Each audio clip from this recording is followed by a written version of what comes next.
الحمد لله رب العالمين والعاقبة للمتقين والصلاة والسلام على سيد المرسلين وعلى آله وصحبه أجمعين. أما بعد، قال الله تبارك وتعالى في القرآن المجيد والفرقان الحميد: يا أيها الذين آمنوا اتقوا الله حق تقاته ولا تموتن إلا وأنتم مسلمون. وقال صلى الله عليه وسلم: لا يؤمن أحدكم حتى يكون هواه تبعا لما جئت به، أو كما قال صلى الله عليه وسلم. عزیزان محترم، اتفاق دیکھیے صرف ایک ہی دن کا فرق ہے شمسی اور قمری کیلنڈر میں. تو یہ رجب کی بھی پہلی مجلس ہے اور جنوری کی بھی پہلی مجلس ہے. پہلی مجلس میں کچھ موضوعات ہوتے ہیں، کچھ اہم مسائل اور کچھ دیگر چیزوں پر قرآن و حدیث کی روشنی میں باتیں سامنے آتی ہیں. اور رجب کا مہینہ اشہر حرم والا مہینہ سے جڑی ہوئی چیزیں، ان کی طرف توجہ دلانا ہے. قرآن مجید کی جو آیت میں نے پڑھی ہے 4 پارے کی، اکثر حضرات نے نکاح کے خطبے میں اس آیت کو سنا. خطبہ نکاح میں جو آیتیں پڑھی جاتی ہیں اس میں دوسرے نمبر پر یہی آیت پڑھی جاتی ہے. یہ اہم آیت اور اس میں جو مضمون ہے اس مضمون کو سمجھیے، پھر اس مہینے سے جڑی ہوئی چیزیں بھی آپ کے سامنے لائی جائیں. قرآن مجید میں ایک نہیں کئی مقامات پر یہ بات اللہ نے واضح طور پر بالکل سیدھے سیدھے صاف صاف کہہ دیا کہ ہم نے انسانوں کو بے مقصد اور بیکار نہیں پیدا کیا. ما خلقنا السماوات والارض وما بینہما باطلا ذلک الظن الذین کفروا.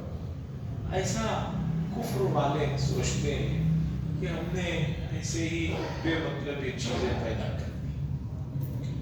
دنیا میں اس آدمی کو ہم لوگ بے وقوف اور پاگل کہتے ہیں جو بے مطلب کوئی کام کرتا ہے. باقی عقل مند آدمی چھوٹے سے چھوٹا کام بھی بے مطلب اور بے مقصد نہیں کرتا.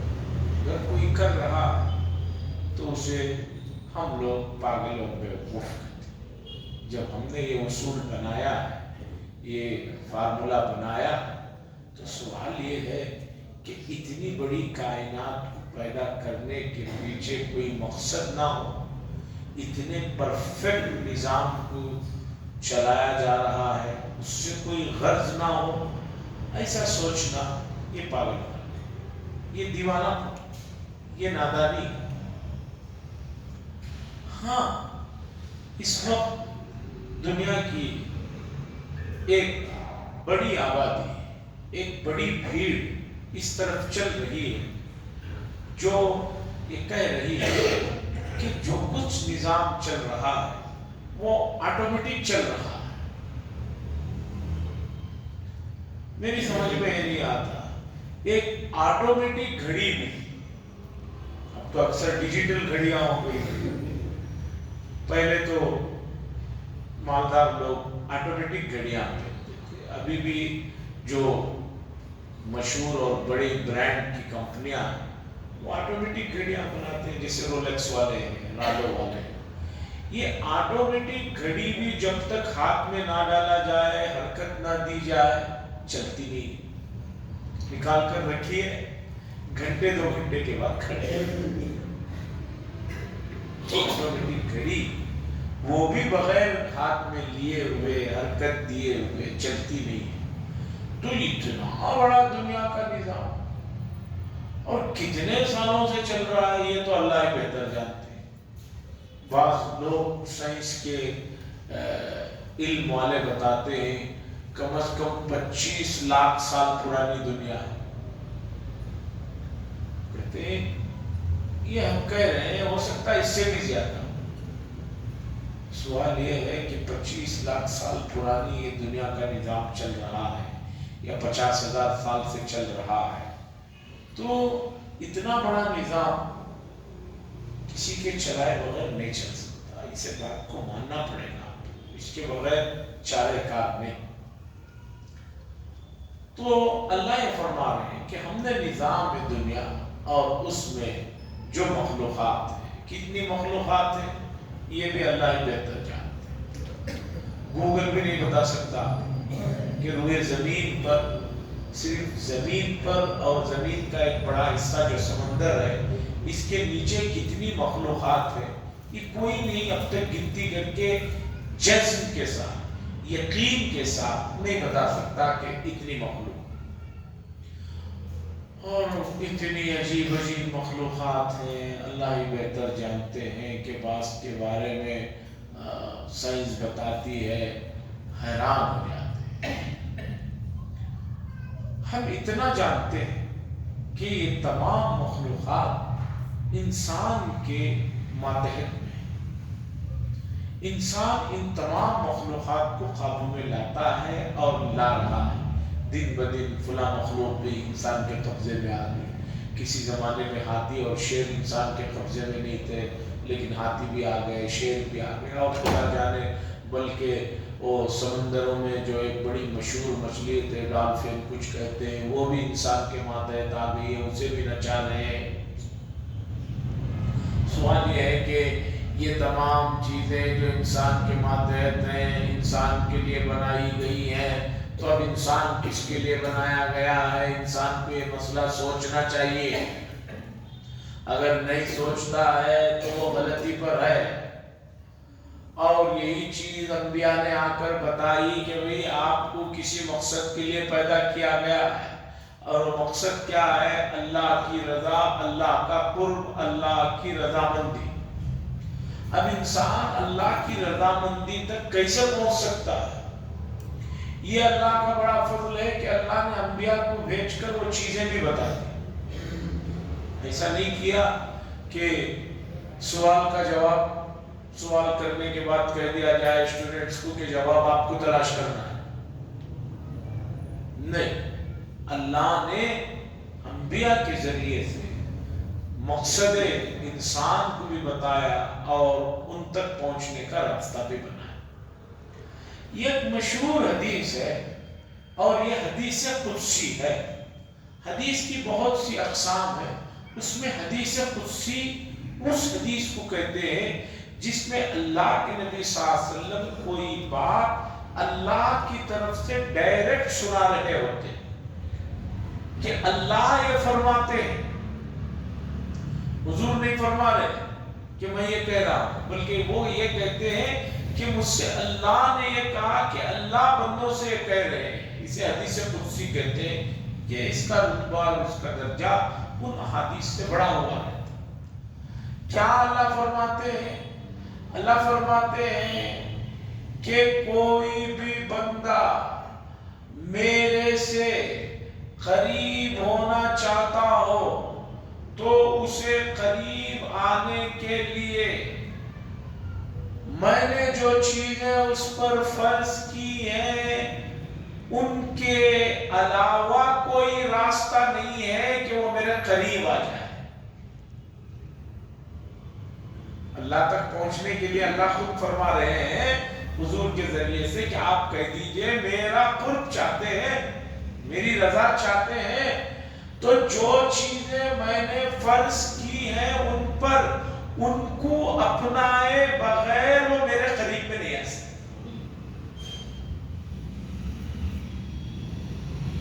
اب یہ حدیث بڑی اہم حدیث ہے، عموماً فضائل ذکر میں پڑھی جاتی ہے، لیکن آپ نے کبھی اس کو گہرائی سے اور اس کے اندر کے معانی کو سنا نہیں، توجہ نہیں دی. توجہ دیتے بھی نہیں لوگ. دینی چیز ہے تو کہہ دیتے ہیں بھی زیادہ ڈیپ میں مت جاؤ. بہت پہلے کی بات ہے، کہیں سفر کر رہے تھے ٹرین میں، تو ہم نے کہا بھی نماز پڑھنا ہے، ذرا قبلہ نکالو، قبلہ دیکھتے ہیں. تو ایک صاحب جن کو ہم بہت دیندار سمجھتے تھے، انہوں نے کدھر بھی پڑھ لو، قبلہ دیکھے مگر کدھر بھی کیسے پڑھ لے سکتے، قبلے کی طرف رخ تو ضروری یاد میں سے ہے نماز کی. تو کہیں زیادہ ڈیپ میں مت جاؤ. تو یہ حالت تو دیندار لوگوں کا ہے. اب جو غیر دیندار ہیں ان سے تو کوئی شکوہ شکایت ہی نہیں ہے، وہ قبضے میں آتے بھی نہیں، وہ سنتے بھی نہیں، کوئی مسئلہ ہی نہیں. مشہور لطیفہ بھی ہے، واقعہ بھی ہے. ایک صاحب گاؤں میں، ان کا کوئی جانور مسجد کے اندر آ گیا، دروازہ کھلا تھا، مسجد کے گیٹ میں آ گیا. تو مؤذن صاحب نے یا خادم نے کہا کہ عجیب آدمی ہو، جانور کو باندھ کے نہیں رکھ سکتے، مسجد کے اندر آ گئے ہیں، گندگی کرتے رہتے، کیا ہو. تو وہ صاحب جو مسلمان تھے انہوں نے کہا حضرت چھوڑو، جانور ہے، اسے معلوم نہیں، مسجد کے اندر آ گیا، مجھے اب تک دیکھیں گے کب تو بھی تمہیں مسجد میں، مجھے تو نہیں دیکھے. تو یہ لطیفہ نہیں، حقیقت ہے. تو جو لوگ نہیں آتے ان کی بات چھوڑ. حدیث قدسی میں اللہ فرما رہے ہیں بندوں سے میرا قرب چاہتے ہو، میری رضا چاہتے ہو، میرے قریب آنا چاہتے ہو، تو اس کا راستہ یہ ہے کہ جو چیزیں میں نے تم پر فرض کی ہیں اسی کے راستے سے تم میرے قریب آ سکتے. اب اس حدیث میں جب لوگ سنتے ہیں تو سمجھتے ہیں کہ اللہ نے جو چیزیں فرض کی ہیں عموماً اس میں کرنے والی چیزوں کا علم لوگوں کو ہے. بہت سے بہت آدمی کیا سوچتے ہیں، کیا فرض ہے بھی؟ نماز فرض ہے، روزے فرض ہے، زکوٰۃ فرض ہے، حج فرض ہے. بس آدمی اس کہتا ہے کہ میں اللہ کے قریب پہنچ جاؤں گا اس لیے کہ نماز بھی پڑھ لیتا ہوں، روزے بھی رکھ لیتا ہوں، یہ بھی. ارے بھئی جیسے اللہ نے کچھ کرنے کے کام فرض کیے ہیں ویسے ہی کچھ چھوڑنے والے کاموں کو بھی فرض کیا. اس طرف لوگوں کی نظر نہیں جاتی. کرنے والے کام سب کو معلوم ہے، کیا کرنا، نماز پڑھنا، فرض نماز پڑھنا، روزے رکھنا، حج کرنا. نہ کرنے کا والے کام بھی تو اللہ نے فرض کیے. کیا فرض کیے؟ جھوٹ نہیں بول سکتے، دھوکہ نہیں دے سکتے، جوا نہیں کھیل سکتے، شراب نہیں پی سکتے. ایسے نہ کرنے والے کام بھی تو اللہ نے بہت سے فرض کیے ہیں. اب اگر آپ اللہ کے قریب پہنچنا چاہتے ہیں اور صرف اتنے ایک پہلو کو پکڑ کر آپ چاہتے ہیں اس پہلو پر عمل نہیں کریں گے تو کبھی آپ اللہ کے قریب نہیں پہنچ سکتے. ایک عمارت کے اگر 4 پلر ہیں تو صرف 2 پلر ہو اور باقی 2 پلر نہ ہو اور عمارت سیدھی کھڑی ہو، یہ کیسے ہو سکتا ہے؟ جدھر پلر نہیں ادھر جھک جائے گی، جدھر دیوار نہیں ادھر بیٹھ جائے گی. ٹھیک اسی طریقے پر مسئلہ سمجھیے. لوگ پوچھتے ہیں کہ میں اتنا کچھ کر رہا ہوں، عمرہ بھی کر رہا ہوں، حج بھی کر رہا ہوں، روزے بھی رکھ رہا ہوں، زکوٰۃ بھی دے رہا ہوں، نماز بھی پڑھ رہا ہوں، صدقہ خیرات بھی کر رہا ہوں، پھر بھی کیوں مجھے بے چینی نہیں جاتی ہے اور میں اللہ کے قریب کیوں نہیں پہنچ رہا؟ اس کی وجہ یہ ہے کہ آپ نے اللہ نے جو چیزیں فرض کی ہیں کرنے کی اسے تو پکڑا ہے، جو چھوڑنے کی بھی چیزیں فرض کی ہیں اس کے اوپر آپ توجہ نہیں دیں. طبیعت اچھی ہونے کے لیے ڈاکٹر دوائی بھی دیتا ہے اور پرہیز بھی بتاتا ہے. اب ایک آدمی بولے ڈاکٹر صاحب کی تو دوائیں کھا رہا ہوں، طبیعت اچھی نہیں ہو رہی ہے. کیوں اچھی نہیں ہو رہی ہے؟ جب ڈاکٹر سے پوچھیں گے ڈاکٹر صاحب کہیں گے کہ بھی کیا کھا رہے ہیں؟ کچھ نہیں، وہی صبح بھی ایک مرغی کھا لیتا ہوں، دوپہر میں بھی ایک بکرے کا کچھ کھا. ڈاکٹر صاحب کہیں گے کہ بھئی میں نے تمہیں جو ہے کرنے کے کام بھی بتائے تھے، چھوڑنے کے کام بھی بتائے تھے، آپ کو یہ چیزیں چھوڑنا ہوگا. یہاں مسئلہ سمجھ میں آ جاتا ہے. بہت سارے احباب صحت سے متعلق اتنے حساس ہیں، پنڈو پہ نثاب ہوتے ہیں۔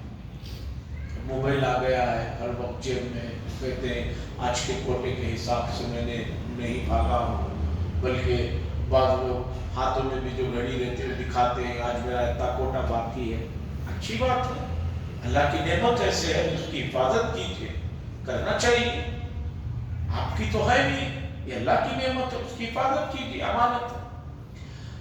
تو اسی طرح اللہ نے جو نہیں کرنے والے کام فرض کیے ہیں اس کی طرف توجہ دینے کی ضرورت ہے۔ معاشرے میں اس چیز کی طرف توجہ نہیں دی جاتی ہے، معاملات میں اس چیز کی طرف توجہ نہیں دی جاتی ہے، کاروبار میں اس چیز کی طرف توجہ نہیں دی جاتی ہے، رشتہ داری میں اس چیز کی طرف توجہ نہیں دی جاتی ہے کہ میں رشتہ داری ایک آدمی توڑ رہا ہے، جوڑنا تو فرض ہے، توڑ رہا ہے، اس کی طرف توجہ نہیں دی جاتی۔ اب اگر آدمی اللہ کا قرب چاہتا ہے تو اسے اللہ کا قرب کبھی نہیں ملے گا۔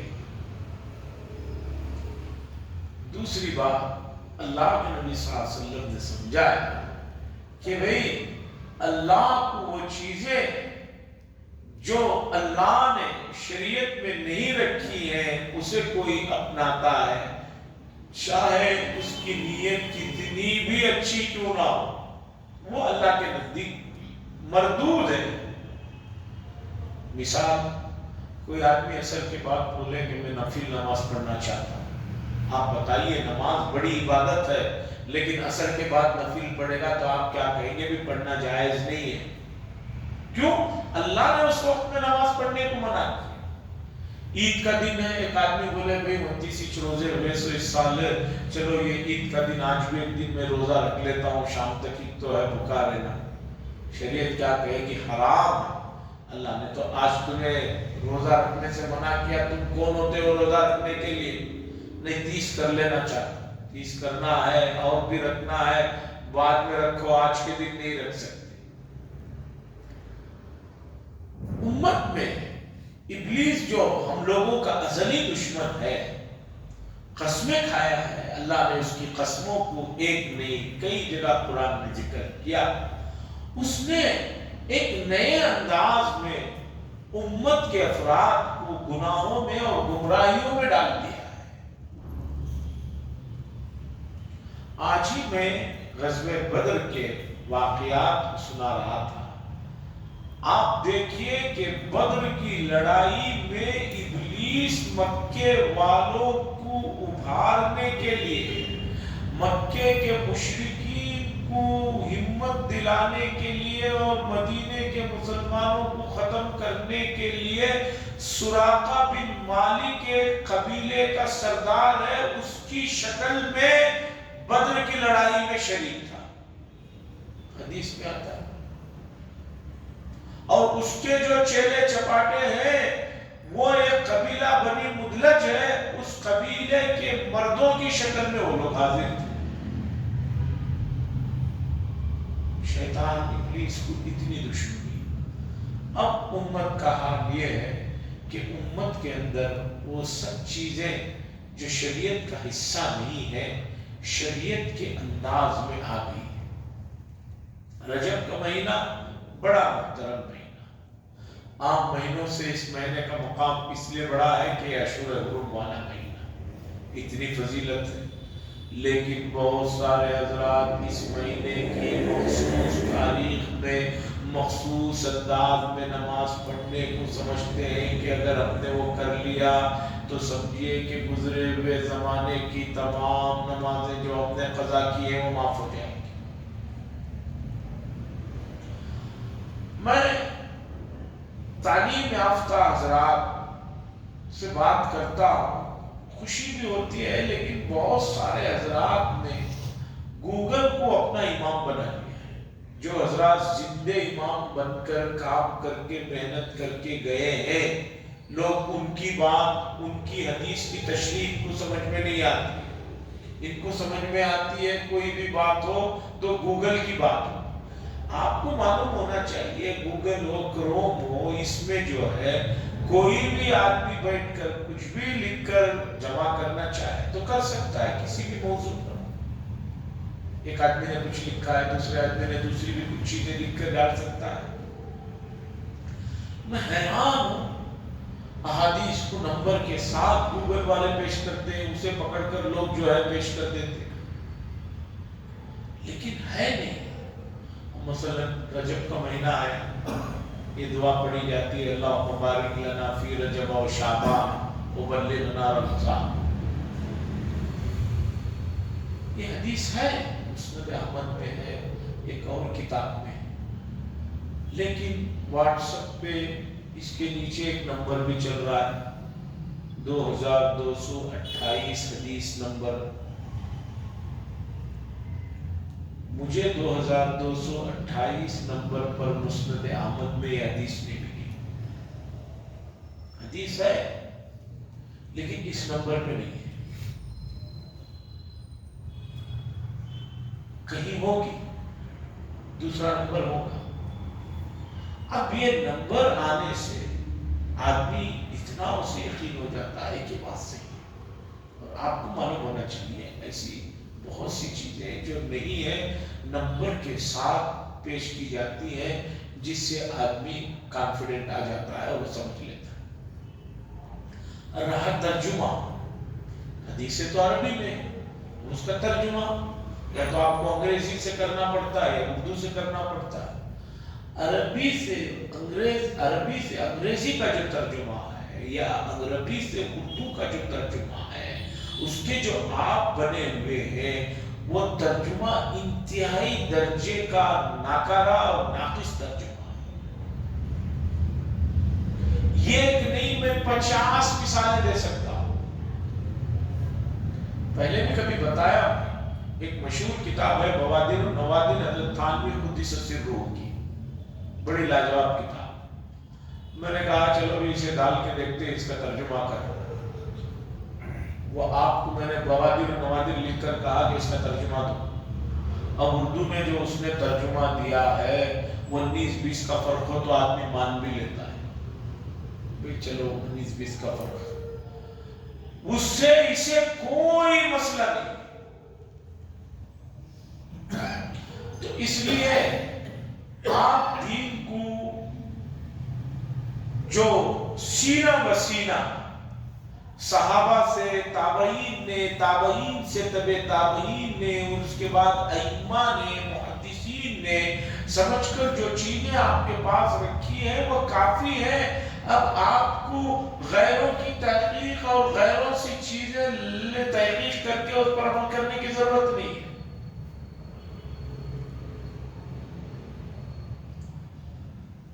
رجب کا مہینہ ہے، رجب کے مہینے کے سلسلے میں بے شمار خرافات امت کے اندر پہلے سے چلی آئی ہے. الحمدللہ اب ختم ہو رہی ہے، لیکن ابھی بھی ہے.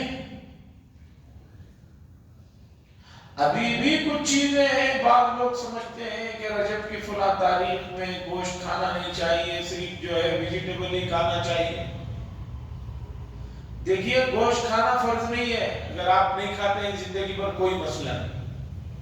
گوشت کھائے بغیر آپ دنیا سے آئے چلے گئے، جیسے ہمارے ایکس پریزیڈنٹ APJ عبدالکلام صاحب تھے، وہ بھی سنا سبزی خور تھے، کوئی مسئلہ نہیں. لیکن آپ اس چیز کو حرام سمجھتے ہیں، ناجائز سمجھتے ہیں، یہاں گرفت ہے. عبداللہ ابن سلام رضی اللہ تعالیٰ عنہ یہودی تھے، ایمان قبول کیا. یہودیوں میں اونٹ کا گوشت منع ہے. یہ اسلام میں آئے تو انہوں نے سوچا کہ بھئی اونٹ کا گوشت کھانا اسلام میں تو کوئی فرض نہیں ہے کہ بھی نہیں کھائے تو اسلام کے دائرے سے نکل جائیں گے، میں نہیں کھاؤں گا، یہودی شریعت پر بھی عمل ہو جائے گا. اس طرح کی بات انہوں نے سوچی. قرآن میں آیت نازل ہوئی، یا ایھا الذین آمنوا ادخلوا فی السلم کافہ ولا تتبعوا خطوات الشیطان. ایمان والو ایمان میں 100% داخل ہو. ان کو بھی خوش کروں، ان کو بھی خوش کروں، ان کو بھی خوش کروں، یہ کام نہیں چلے گا. اب آئیے چوتھے پارے کی یہ آیت جو نکاح کی محفلوں میں بھی پڑھی جاتی ہے اس کی طرف. یا ایھا الذین آمنوا اتقوا اللہ، ایمان والو اللہ سے ڈرو، تقوی اختیار کرو، حق تقاتی، جیسے اس سے ڈرنا چاہیے، جیسے اسے ماننا چاہیے، اس طرح کا ڈر ہونا چاہیے۔ آگے اللہ فرماتے ہیں وَلَا تَمُوتُنَّ إِلَّا وَأَنْتُمْ مُسْلِمُونَ، اور تمہاری وفات ہونی چاہیے اس حال میں کہ تم اسلام پر تمہارا انتقال ہو۔ اور حدیث میں بتایا آدمی جیسے جیتا ہے ویسے مرتا ہے، اور جیسے مرتا ہے میدان حشر کے لیے جب سور پھونکا جائے گا اسے ویسے ہی اٹھایا جائے۔ حدیث میں ہے کہ حج کے موقع پر ایک صاحب اونٹ سے گرے، ان کا انتقال ہو گیا۔ رسول اللہ صلی اللہ علیہ وسلم نے فرمایا احرام کی حالت ہی میں ان کی تدفین کرو، اس لیے کہ میدان محشر میں جب اٹھیں گے تو یہ لبیک کرتے ہوئے اٹھیں گے۔ شہید کو انہی کپڑوں میں جس میں ان کی جان گئی ہے کپڑے خون کے ساتھ تدفین کرو، اس لیے کہ اس سے خوشبو مشک و عنبر کی طرح مہکے گی جب ان کو میدان محشر میں سور پھونکنے کے بعد اٹھایا جائے۔ موجودہ زمانے میں وہ حدیث جو میں نے حدیث قدسی سنائی، کرنے والے کام کے ساتھ ساتھ چھوڑنے والے کاموں کی طرف بھی توجہ دینا ضروری ہے، اور لوگ اسے ہلکا سمجھتے ہیں۔ اس کے بعد شریعت نے بتایا کہ اس کے بعد فرائض کے بعد نوافل ہے۔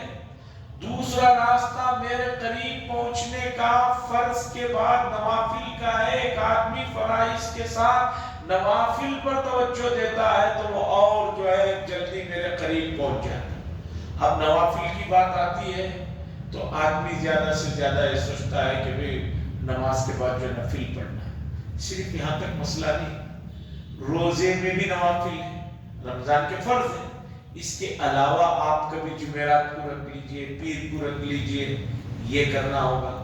حج ہے، ایک آپ نے کر لیا، اللہ نے صلاحیت دی تو ایک اور زیادہ کر لیجئے، عمرہ ایک اور کر لیا آپ نے۔ اسی طرح زکوٰۃ جتنا فرض ہے اتنا تو آپ نکال ہی رہے، مثلا 1,00,000 کو 2,500 روپے نکال، لیکن اس کے علاوہ بھی کچھ آپ اپنے اون پیسوں میں سے نکالتے ہیں تو نوافل کا تعلق صرف عبادات میں نماز سے نہیں جڑا ہوا ہے، بقیہ تمام چیزوں سے بھی ہے۔ اب اس کے بعد دوسری آ جائیے نہ کرنے والی چیزوں میں۔ کچھ چیزیں شریعت نے اجازت دی اور کچھ چیزوں کے بارے میں شریعت نے کہا کہ بھی کر سکتے ہیں لیکن نہ کرو تو بہتر ہے۔ اسے کہتے ہیں مشتبہ چیز، ایک چیز ہے کنفیوز میں ڈال رہی ہے، ہو سکتا ہے صحیح ہو سکتا ہے نہ صحیح ہو۔ شریعت نے کہا کہ مشتبہ چیزوں سے بھی بچنا چاہیے۔ موجودہ زمانے میں مشتبہ چیزوں سے آدمی نہیں بچتے، صرف حلال حرام کا مسئلہ پوچھتے۔ بے حلال حرام کے علاوہ مشتبہ چیزوں سے بچو۔ حدیث میں رسول اللہ صلی اللہ علیہ وسلم نے بتایا کہ جانور باغ اور کھیت کی باڑی کے پاس جب چل رہے ہوتے ہیں بارڈر پہ، ضرور ایک منہ اندر بھی ڈال کے نکال لیتے ہیں۔ جو باغ وغیرہ والے ہیں ان کو معلوم، وہ باڑی کے پاس آتے ہی جانوروں کو ہکالتے ہیں، کیوں؟ انہیں معلوم ہے یہ یہاں چل رہا ہے، تھوڑی دیر میں ایک منہ ڈال کے نکال لیتا ہے۔ حدیث میں آیا کہ کوئی چیز حرام ہے تو حرام کے قریب تک مت جاؤ، یہاں سے حرام ہے بارڈر نہیں، اگر تم اس بارڈر تک گئے تو یقیناً اس میں سے بھی تم جو ہے منہ ڈال کے نکال۔ اسی لیے رمضان کے روزوں میں شریعت نے بتایا کہ جو جوان حضرات ہیں وہ اپنے گھر والوں سے ذرا دور رہیں۔ کوئی کہے کہ نہیں مجھے کنٹرول ہے، بھئی کنٹرول ہے لیکن کنٹرول کب کھو جائے گا پتہ نہیں چلے گا، کب آدمی آگے غلطی کر بیٹھے گا پتہ نہیں چلے گا۔ تو اللہ کے قریب پہنچنے کے لیے اللہ نے نسخہ بتا دیا کہ فرائض کے راستے سے میرے تک پہنچ سکتے ہو۔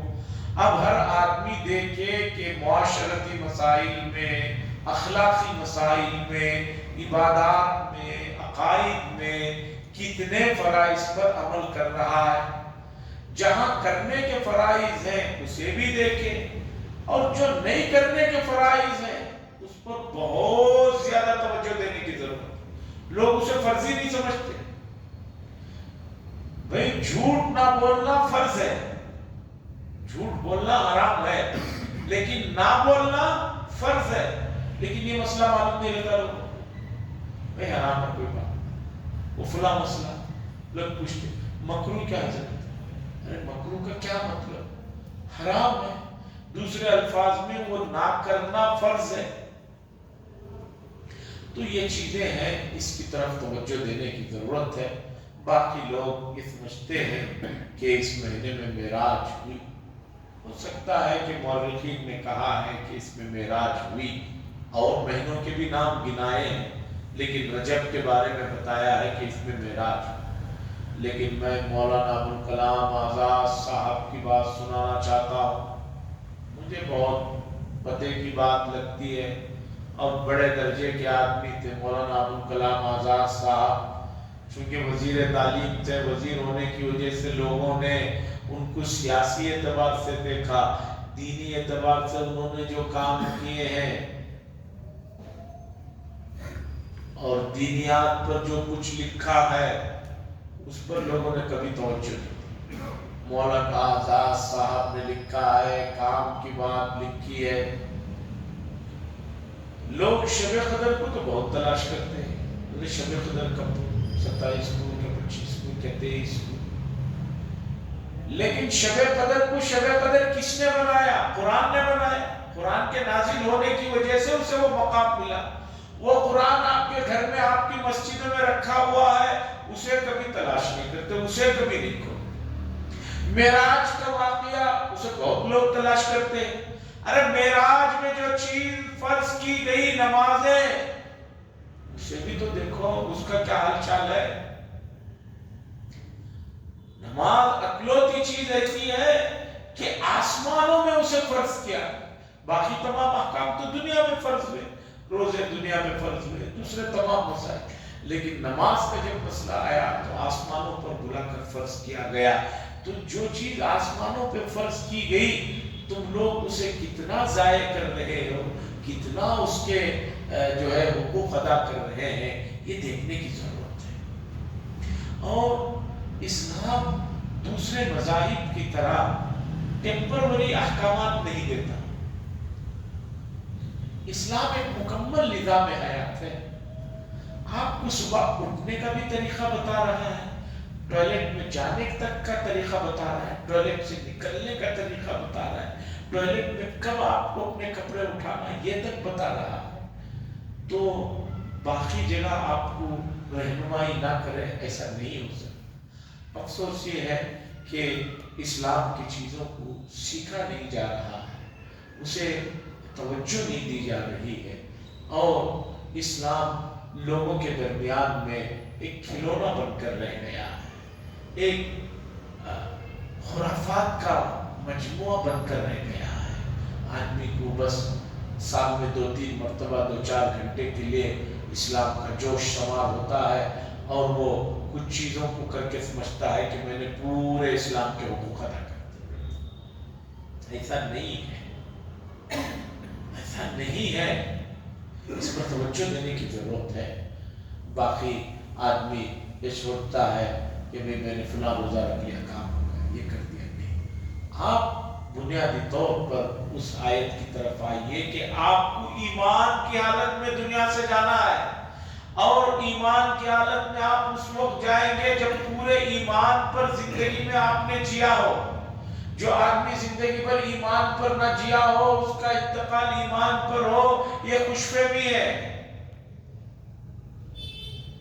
بنیادی عقائد کا پتہ نہیں ہے، کلمے کا پتہ نہیں ہے. آج ہی ایک صاحب کہہ رہے تھے، مجھے بڑا تعجب ہوا. میں نے کہا بھئی آپ کو تعجب ہو رہا ہے، مجھے اس پر تعجب ہے. ایسی غلطیاں تو میں نے دیکھی ہے بہت سا. وہ کہہ رہے ہیں کہ لوگ عمرے کو آئے ہیں، روزے کے پاس جہاں سلام پڑھنا ہے، مسجد نبوی میں روزے کے پاس کھڑے ہیں، وہاں الصلاۃ والسلام علی رسول اللہ، وہ جو دعائیں وہ پڑھنے کے بجائے ایک صاحب کو دیکھا میں، وہ روزے کے پاس لبیک اللہم لبیک لبیک لا شریک لک لبیک. لبیک پڑھنے کی جگہ کہاں ہے؟ وہاں کیا پڑھنا ہے؟ حضور پر سلام پڑھیے، بعد حضرت ابو بکر پر پڑھیے، بعد حضرت عمر پر پڑھیے. بتایا گیا لقد ادیت الامان ونصحت الامہ وکشفت الغمہ. صحابہ نے بتایا سلام پڑھتے تھے، وہ کہتے تھے کہ یا رسول اللہ آپ نے اللہ کی جو امانت تھی وہ ہم تک پہنچا دی اور نصیحت پوری کر دی، ہم اس بات کی شہادت دیتے ہیں. یہ الفاظ وہاں پڑھنے، لیکن وہ بتا رہے ہیں کہ وہ صاحب لبیک پڑھ رہے ہیں، مسلسل لبیک پڑھ رہے ہیں. میں نے کہا کہ بھئی کیا کریں، یہاں جانے سے پہلے 1 مہینہ مسلسل وہ صاحب دعوتوں میں رہے، پھر جانے سے پہلے ایک لمبی ان کو خود دعوت کرنی پڑی، تو اب ان کو اس میں سیکھنے کا موقع کہا. میں نے خود پوچھا کہ بھئی آپ عمرے کو جا رہے ہیں، ایک صاحب سے تیاری وغیرہ کر لیے کیا؟ وہ حضرت پورا کر لیا، سامان وغیرہ کر لیا اور ریالہ بھی لے لیا. میں نے کہا وہ نہیں بھی کچھ دینی مسئلے نہیں. حضرت وہاں اترے تو معلم رہتا. کیا معلم رہتا ہے؟ وہ ایک آدمی لے کر حرم کے گیٹ سے داخل ہوتا ہے اور مطاف میں اترنے تک 25 میں سے 15 لوگ الگ ہو جاتے ہیں، باقی 10 بچے.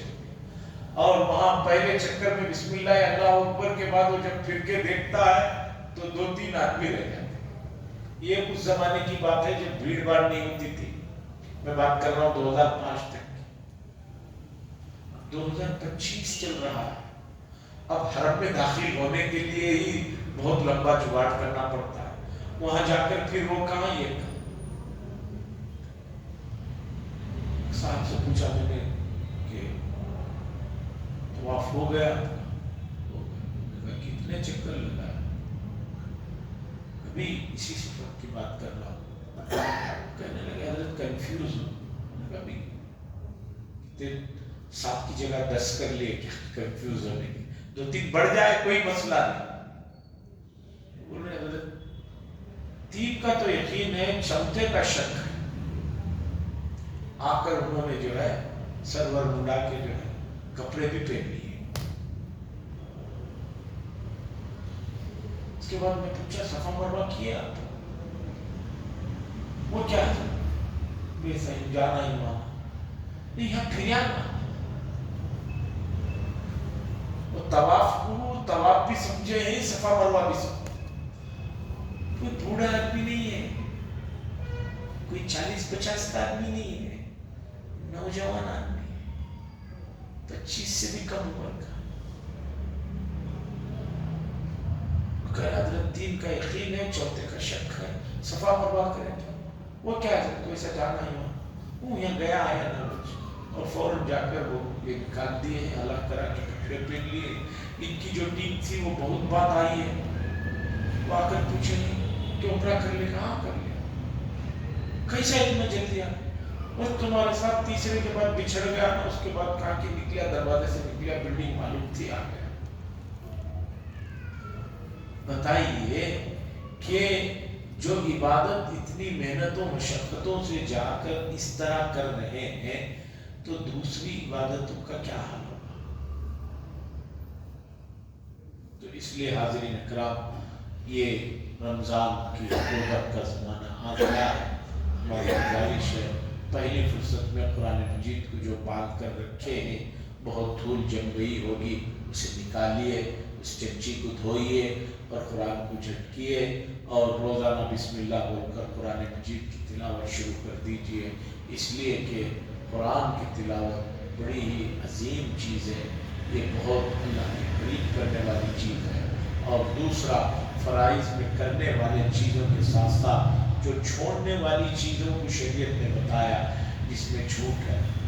اچھا، چھوڑنے والی چیزوں یہ بھی 2 طرح کی. ایک ظاہری چیزیں ہیں جو چھوڑنے کی چیزیں، جیسے آپ کسی کو تھپڑ مار دیں، یہ نظر آنے والی چیزیں، یہ بھی کرنا حرام ہے، نہ کرنا فرض ہے. دوسری چیز ہے جس پر لوگ توجہ نہیں دیتے، اندر سے جس کا تعلق ہے. آدمی کا ہر کام اللہ کے لیے کرنا، ریاکاری سے اپنے آپ کو، یہ دل کا فعل ہے، بچانا. یہ سب چیزیں اس حدیث کی تشریح میں پھر کسی موقع پر رکھوں گا. وآخر دعوانا الحمدللہ رب العالمین. لک الحمد و لک الشکر. اللہم صلی علی سیدنا شفیعنا نبینا حبیبنا مولانا. اللهم انت السلام منك السلام تبارك يا ذا الجلال والاكرام. صلى الله تعالى وسلم على خير محمد وعلى اله وصحبه اجمعين. الحمد لله.